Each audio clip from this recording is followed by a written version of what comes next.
Welcome to the Steve Barkley Ponders Out Loud podcast. As instructional coaches and school leaders, you are tasked with guiding continuous teacher growth to create student success. This podcast looks to support you with strategies from experienced guests, as well as my own insights that I've gathered over the years. I'm thrilled to have you with us. Thanks for tuning in.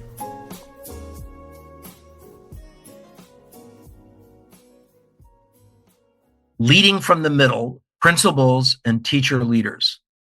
I was introduced to our guest, Dr. Katie Pekel, when I read an article that described the work she was doing with Minnesota's Principals Academy.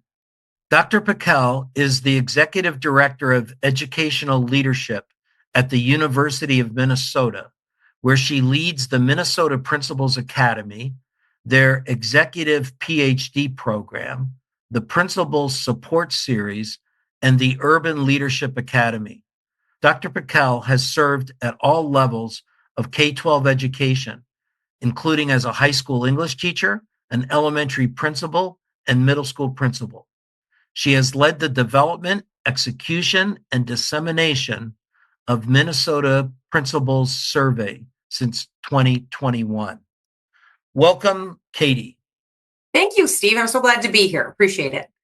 So I'm wondering, for starters, what does that principal survey that you've been conducting, what does it say about the demands of principals leading from that middle level manager position? Yeah, if I had to sort of summarize the findings of the survey in three broad categories. One, principals are incredibly concerned about student mental health. It remains their number one concern. And in fact, they've grown more concerned from 21 to 23. We actually do the survey every other year. The second is that they have very limited time. That'll come as no surprise to anyone listening today. But they're spending their time in places they wish that they didn't have to or that they weren't, which is administrative tasks. And the area that they prefer to be spending their time, which is instructional leadership, they're overwhelmingly telling us that they're not spending as much time there as they would like. And then the last big idea is that the place they want to be spending their time, instructional leadership, is actually the area that they feel the least efficacious. So we ask a number, we could talk a long time about the survey, and I'll try not to do that here, but we ask a number of questions about their own confidence, right? So their how they feel, how confident they feel in carrying out tasks. And the tasks that they feel most confident in carrying out are those that fall into the domain of management and decision making, which really doesn't come as a huge shock because that's what we really focus on in principal training or principal preparation.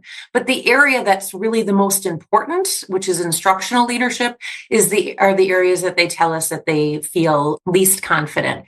And along that line, I would just say, again, I mentioned earlier, we gave the survey first in the fall of 21 and then again in the fall of 23. And if you remember, the fall of 21, we were contact tracing and coming in and out of school and trying to keep masks on little people. And surprisingly and concerningly to me, principals actually in Minnesota have had a drop in confidence from 21 to 23. So that's sort of a grim telling of what the survey tells us. But that's the reality of what you described in the opening, which is the principal being in the middle of that really sort of, as a good friend of mine once described it, former commissioner of education in Minnesota, Mary Catherine Ricker, she said, principals are in like the most expensive vice grip ever. And I said, they think they might be. Yeah. Yeah. So I was going to ask about the role of instructional leader, and you kind of flagged a question for me that I hope is safe to ask. I'm wondering what it says about our principal preparation programs. Yeah, I think about that a lot. And of course, in Minnesota, at the University of Minnesota, principals are trained in the department in which I reside. And yes, we certainly could, quote unquote, blame prep programs, but I would say this, I liken it a little bit to even teacher education, right? So even in teacher education, we give you basically entry-level competency, right? What you need to know to, for lack of a better way to describe it, not get fired. Yeah. Right. Yeah. And those management decision-making tasks are important. Yeah, and those are the things that are sort of the easiest to get in trouble over. So I would say, instead of quote unquote putting the blame on preparation, we actually need to think about what is the continuum of development for leadership, right? And I don't think we have good mechanisms in place for the development of leaders. I'm fortunate enough in Minnesota to lead a 2-year professional development program for school principals that's funded by the legislature, but it only touches a fraction of the number of principals that we even have in the state. A lot of states have, ongoing continuing education units or credits or, requirements. But even those rarely are touching on those really important aspects of instructional leadership. For all the years that I've been at this, the idea that somebody finishes that 4-year college degree and gets a certificate to be a teacher and walks into a classroom with full responsibility for everything never made any sense to me. Right. You're right that and we know that models exist, right? It exists in medicine. It exists in law. You have these apprenticeship or residency type models, but we also know that that's expensive, right? And so in a field where we're constantly, trying to, save money here or do this there, et cetera, it's pretty hard for leaders to say, you know what, we need to spend more money on us. And we need to develop a model that is going to, because leaders are going to always, first and foremost, say it's incredibly important to take care of our students and teachers who are the closest to the students and have the greatest impact. So we're back to that vice grip. That same thing happens to teacher leaders. Mm-hmm. And they take that first role. So I suddenly become a department head or an elementary grade level team leader. And it's eye-popping to them that they're suddenly dealing with a whole lot of issues that I've been teaching for 12 years and didn't address or didn't call on me to use this skill set. And those teacher leaders are for the first time realizing either, wow, the colleague I've been eating lunch with every day for the last 5 years isn't actually doing what they should be doing in the classroom, or wow, the principal's job is a lot more challenging than I had a sense of, or turns out I'm working for a leader that isn't going to have the skills to develop me. So yes, I think our teacher leaders are in a place too where they don't have that ongoing development or kind of safety net. So I talk about building principals having roles on a continuum. Mm-hmm. Where being an evaluator is on one end of the continuum, being a coach or a mentor on the other end, being in supervision kind of falls down in the middle there. How do you see those elements translating into instructional leadership? Yeah. So when you start with and you talk about evaluator at one end and coach at the other, I think that principals have to move along that continuum based on whatever the situation is that they're in with the particular teacher at the time, right? I do think that in those first 3 years when we're trying to make decisions about if a teacher should receive tenure or not, which is probably the most important decision the principal will make in the building, is have we done enough of the coaching and have we been honest enough in our evaluation? Yeah. Right. And to be able to do that, I think there's the principal has to be incredibly transparent and clear with the teacher about what those things are and how it's on a continuum. And I think one of the things we've maybe done a disservice to the development of teachers, frankly, is we've sort of said we'll always keep them very separate, right? And that there's sort of a hard line that coaching is coaching and evaluating is evaluating. And the reality is that I think that those two, as you described, they have to move along that continuum based on what the teacher needs. But here is what is important to be for the teacher. The principal has to be incredibly transparent with the teacher in saying, right now I'm giving you coaching feedback. I'm hoping to see that that's going to bring about the improvement that we need, et cetera. And then they also need to say, right now I'm giving you some evaluative feedback about where you stand. And it's when we're not clear about that, that is detrimental, I think, to the development of teachers. I worked with a principal who held his teacher evaluation meetings in his office. And as the meeting ended, he would ask the teacher to get up and join him in a walk to the teacher's classroom. And then he would sit down in the teacher's classroom and move into a coaching conversation based on the results of what came out of the evaluation. So if the evaluation identified the spot for growth, but let's be real clear, we're leaving the evaluator here in the office and we'll go down to your classroom now. And I'll begin to switch over into that role. That's really transparent, isn't it? Yeah, That's very clear. That's an incredible. Yeah. The hard part I describe with folks on that is when you step into that coach role, you now have some commitment to the person's growth and improvement. Where when you stayed in the evaluator role, you didn't necessarily have that accountability. I agree with you 100%. So I would say, in addition to the transparency along that continuum, as we talked about earlier, the other thing that I think is really important is the degree to which you're building that professional relationship, right? And I don't mean relationship as friendship, but I mean that professional relationship that really acknowledges, I see you as a human, as a professional, as someone who has flaws like I do, but that we're in this together for growth, for what's going to impact students in the classroom. And you're right, that takes a lot of investment. And so, but I also think that's how you get really good growth.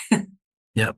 I'm wondering about the work of a principal when they are fortunate enough to have an instructional coach as a position within their school. So, is there anything in your survey on instructional coaches? Not specific to like instructional coach per se, but I would say, just sort of in response to the idea in general, I would say this. So the last time I was a practicing school principal was 12 years ago. So that's quite a while ago. But I was fortunate enough at the time that I had two instructional coaches in the middle school that I led, of about 1,000 students. And what I'm hopeful about this idea of instructional coaching is, and I would say it's a hypothesis perhaps of mine, is that I think we are going to stand to see a different generation of quote unquote school leader or school principal, because I think so many of them are now coming through the quote unquote ranks of instructional coaching. And I think when school principals have that professional partnership with an instructional coach, somebody that has potentially an area of expertise that I don't. For example, my background is, as you mentioned, I was a high school English teacher, so I gravitate more towards literacy, understanding of literacy, et cetera. But that doesn't mean I'm not responsible for mathematics, right? And as a school principal, I'm likely don't have the depth of knowledge in mathematics that I likely need to have or wish I had when it comes to coaching the math teachers in the building. That's where I think the benefit of having that partnership with instructional coaches, those one that, for example, has a deep knowledge in mathematics, is what can enhance my ability as a principal. So I see those instructional coaching roles as not just the improvement of the classroom teacher. I see them as the improvement of the system, because they're really also coaching the principal at the same time. It's not in the same relationship. I get that. They're not saying today we're going to talk about this particular instructional move, but they are really developing, at least in my case, but in many cases, I think, the principal's knowledge and helping to grow that. In my work, I described that the principal would be one of the people looking to tap the coach's expertise and the coaching feedback. Absolutely. The coach is seeing things around the school that the principal isn't seeing. So if we can find a way to work as a team where we're both focused on the greatest possible growth of all the teachers in the building, that brings that team together.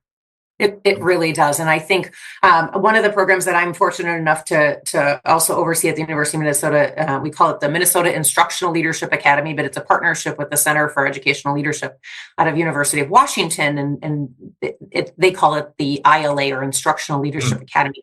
Right. And we approach it and just as you described it, which is a team comes together to do that learning together, meaning the principal, the maybe assistant principal as well, instructional coaches, so that when they're doing the collective learning and they're also doing collective walkthroughs together, that learning, that collective learning transfers to collective impact in a building.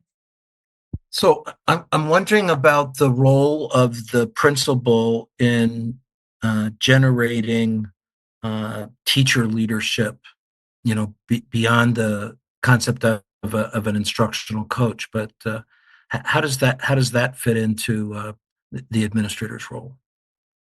So I think it's one of the things that's really important as a school principal is being able to recognize and leverage the unique skills that individual teachers bring to that system as a whole, right?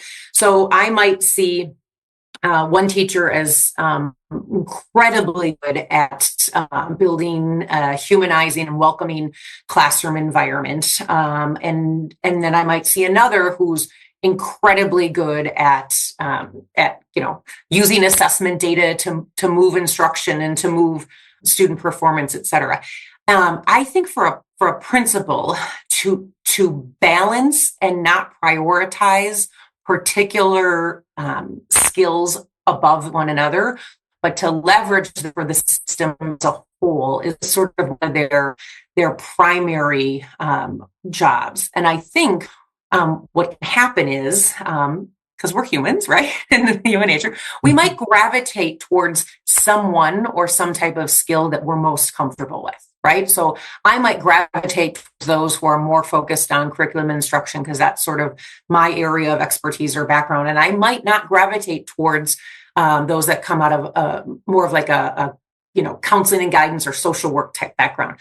That's not going to be good for my school as a whole, or a system, as I keep talking about, if I'm not lifting up and leveraging all of those aspects. And I think as school principals, we have to be critically reflecting on our own biases, right?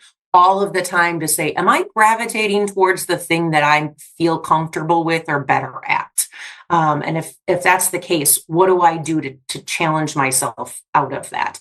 And that's where the leadership team in a school is really important, right? So if I've got a leadership, a building or instructional leadership team that really just reinforces my ways of thinking, that's probably not going to move us. Right. I really need others there that are going to challenge my ways of thinking as well.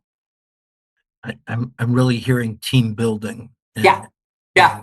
And what you're saying is the variety of strengths that I can build into that team.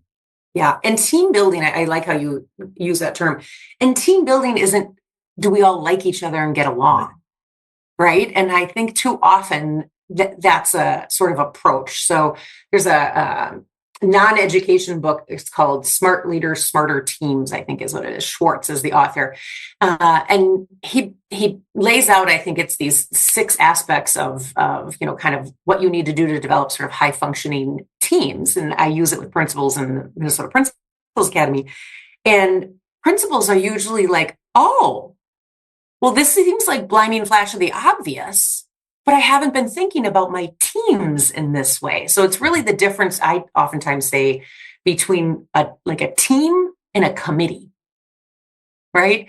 Like the committee can get together and decide what we're going to do for Staff Appreciation Week or whatever. That's different than what a team needs to do. Yeah. I work on separating the difference between people being franchise holders and being teams. I'm just today working with a leader who's got departments that are being led as franchises. And when the department heads come to a meeting, they're coming as a franchise holder and leaving to run their franchise. And how does the leader move towards them coming to those department head meetings to see the whole school as their as their focus? And I can't agree more. And I'm going to even take that up one level. So a lot of my work is about the relationship and the work between the principal and their quote unquote supervisor or supervisors at a district level. And whenever I'm called in to work with school districts that, there might be some, usually they don't call me because things are going super well, right? Unfortunately. But the first question I ask when I'm in the room with oftentimes it's the principals and district level folks together, I say, are you a school district or are you a district of schools? Mm. And of course they want to say we're a school district. And then, of course, then I'll oftentimes ask the principal, like, where's your kind of allegiance? Who do you work for? And they'll say, I work for the teachers or the families or the students in my building. And I'll say, you work for the school district. And when you operate your school, I think what you were just describing as a franchise. Franchise, yeah. Yeah. And that's when we can get into some trouble. And the problem is that some of our most high potential principals, some of our really great principals, they're the ones that see themselves as working for the building versus sort of the system of the district as a whole. And I get that. They built their career and their reputation. I get that. By building the franchise. Yes, of course. But so they might have some greatness in isolation, right? Just like what you just talked about amongst those department heads. The reality is, as a school principal, I have many things to learn from my principal colleagues. And the minute I'm in competition with them, I'm losing out on the opportunity to learn. And I'll be honest, that's a lesson I had to learn as a school principal. I was sort of always doing and on to the next thing and whatnot. And I was not taking the time, especially early in my career, to really recognize the incredible talents and gifts of those that I was working with. And it wasn't until I sort of had that opportunity to step back and go, oh, that's when I truly was able to be like, oh, this is what like collegial elective leadership can look like. So, well, Katie, I have to tell you, it's been a pleasure, and I'm already thinking in my mind I'm going to have to set up another podcast with you because I think we could go off in several directions. As we wrap up here, knowing that I've got school administrators and instructional coaches mostly listening to the podcast. Any kind of closing thoughts that you'd want to leave them with, knowing the very difficult jobs that they're facing today? Yeah, so I'm gonna I'll go up one level to bring it back down to the school building level. So I had the honor to help or sit on doctoral committees of two of my students in that executive cohort. And they studied the relationship between school leaders and their supervisors. And one of the things that came out of one of their dissertations was there was almost no agreement between those two levels on the definition of instructional leadership. And I think about that at a building level, right? So whether the school principal is working with the instructional coaches or the school principal is working with the department heads or whatever the case may be, I think going back to this idea of what is the clear definition of what it is we're working on or trying to achieve. So whether it's the instructional leadership or it's the conceptual framework for what instruction can and should look like in this building, I think that to really have a productive working relationship, we have to have agreement on what is the conceptual framework, right, that we're trying to work towards. What are the metrics that are telling us we're getting there? And the metrics are not just student outcomes, right? And so how do we define those and measure those? And it doesn't even have to be quantitative data, right? But how do we define those and measure those so that we know we're accomplishing what we're setting out to accomplish? I call them progress indicators. Yes. There's a whole slew of those indicators that precede an increase in student learning. And there sure is. And if we don't identify that at the outset, we're just going through the motions of quote unquote school improvement. and wishing. And wishing, that's great. Wishing the right number will be there at the end, when we should have known 8 months earlier that the first set of progress indicators weren't showing up. Yeah. Well, but by the way, what's the easiest way that listeners might follow up with you with a question or learn more about the work that you're doing? Absolutely, yes. So I'm as you mentioned, I'm at the University of Minnesota Twin Cities campus. So I'm pretty Googleable. And then my email address is pretty simple. It's my first initial of my first name, K, and then my last name, Pekel, at umn.edu. So we'll put your email in the podcast lead and make it easy for folks to find you. Sounds Thanks great. so much. Steve, it was lovely to be with you. Enjoy the day. Thanks for listening, folks. I'd love to hear what you're pondering. You can find me on Twitter or LinkedIn at Steve Barkley, or send me your questions and find my videos and blogs at barkleypd.com.